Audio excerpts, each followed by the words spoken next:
자, 이번 단원에서는 문화 변동의 의미와 요인에 대해서 알아볼 건데요. 먼저 빈칸에 문화 변동 한번 써보세요.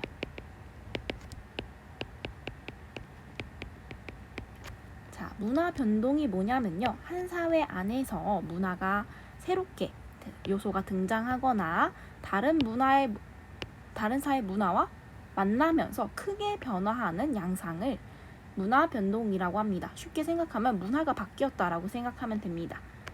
자, 보면요. 문화 변동의 원인 측면 한번 볼게요. 왜 문화가 바뀌었는가 한번 보면요. 내재적 요인과 외재적 요인이 있습니다. 자, 내재적 요인은요. 말 그대로 한 사회 안에서 나타나는 요인을 내재적 요인이라고 합니다.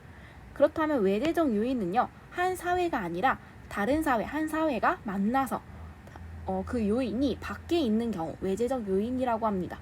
자, 내재적 요인은 또 두 가지로 나눠지는데요. 자, 발명과 발견으로 나누어집니다. 자, 우리 쉽게 생각해보면 발명과 발견의 차이는 어디에 있을까요? 우선 발견은요. 이미 존재를 하고 있었지만 몰랐던 것을 찾아내는 것을 발견이라고 합니다. 예를 들면 불이 원래 존재하고 있었는데 구석기 사람들이 돌이나 나무를 긁다 보니까 불이 발견되는 것을 발견이라고 합니다. 자, 그렇다면 발명은요. 이전에 아예 존재하지 않았던 것을 새로 만드는 것을 발명이라고 합니다. 예를 들면요. 한글이 없었는데 한글이 새로 발명됐다. 또는 컴퓨터가 없었는데 컴퓨터가 발명됐다라는 것을 예시로 들 수 있습니다. 자, 발명은 두 가지로 나뉘어지는데요. 1차적 발명이 있습니다.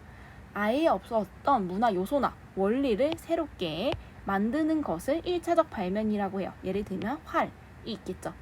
자, 2차적 발명은요. 이미 존재하고 있거나 알려진 문화 요소나 원리를 조합하고 응용해서 원래 있던 문화 요소나 원리를 조합하고 1차에서 만들어진 것을 조합하고 응용해서 새로운 문화 요소를 만들어내는 것을 2차적 발명이라고 말을 할 수가 있습니다.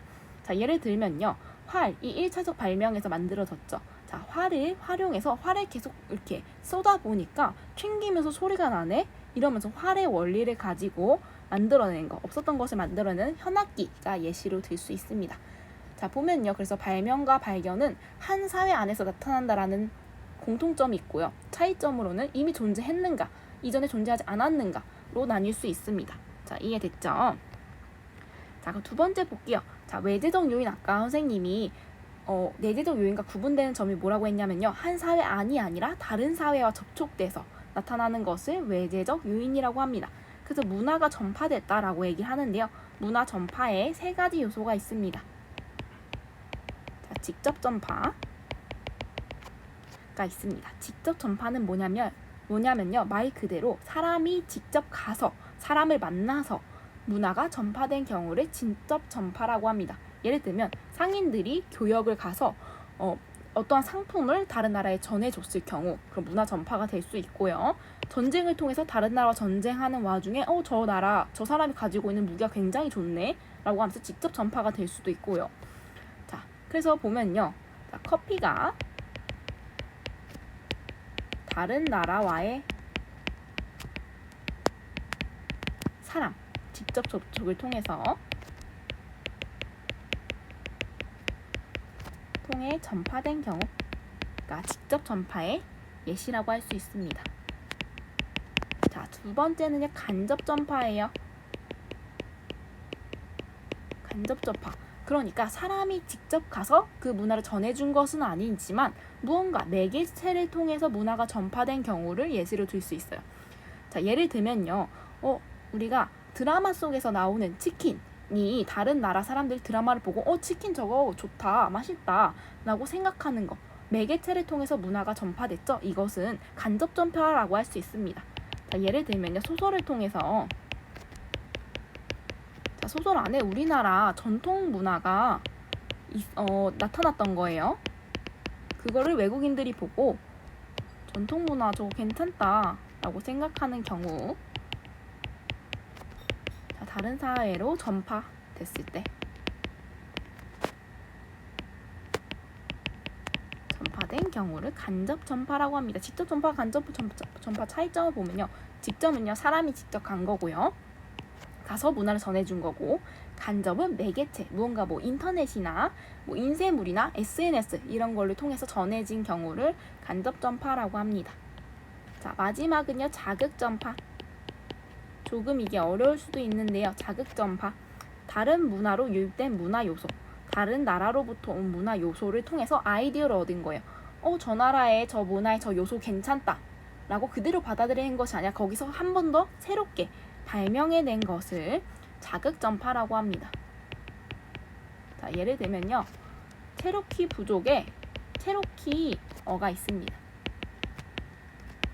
자, 이게 왜 예시가 될 수 있냐면요, 체로키 부족이 알파벳을 보고, 다른 나라의 문화 알파벳을 보고 저 알파벳 되게 괜찮다, 우리나라도 비슷하게 언어를 한번 만들어 보자, 이렇게 해서 알파벳에서 아이디어를 얻어서 문자를 만들어낸 경우가 있습니다. 자, 발명과 그럼 다른 경우 어떤 점이 다를까요? 자극전파와 발명. 발명은요, 내재적 요인이에요. 그러니까 한 나라 안에서, 한 사회 안에서 나타난 것이 발명이고요. 그리고 자극전파는 외재적 요인이란 말이에요. 그런데 자극전파를 쉽게 생각을 하면요, 발명과 전파를 합쳐진 걸 자극전파라고 생각하면 이해가 쉽습니다. 자, 여기 밑에 자료 3개를 한번 읽어보시고요. 잠깐 정지해서 읽어보고 각각 이 문화 전파, 어느 문화 전파에 해당이 되는가 한번 볼게요. 각자 한번 적어보세요. 자, 한번 해보면요. 자료 1번은 어디에 속할까요? 네, 직접 전파에 속합니다. 자, 왜 직접 전파에 속하냐면요, 문익점이라는 사람이 직접 사람들을 만나서 원에서 고려로 모카씨를 들여오게 됩니다. 사람끼리 직접 만나서 문화를 전해줬기 때문이죠.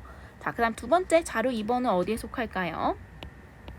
간접 전파에 속한다라고 할 수 있습니다. 왜 간접 전파에 속하는지 보면요, 사람이 직접 가서 딱지치기가 알려졌나요? 아니죠. 자, 보면 드라마라는 매개체를 통해서 알려진 것이기 때문에 간접 전파라고 할 수 있고요. 마지막 이두를 한번 볼게요. 자, 한자를 빌려 포기했대요. 자, 한자에서 새롭게 아이디어를 얻어서 이두라는 것이 만들어졌기 때문에 자극 전파라고 할 수 있습니다. 자, 여기까지 지금 문화 변동의 원인에 대해서 알아봤고요. 다음에는요, 그 문화 접변이 결과, 그러니까 모양이 어떻게 나타나냐, 양상에 대해서 한번 배워보도록 할게요.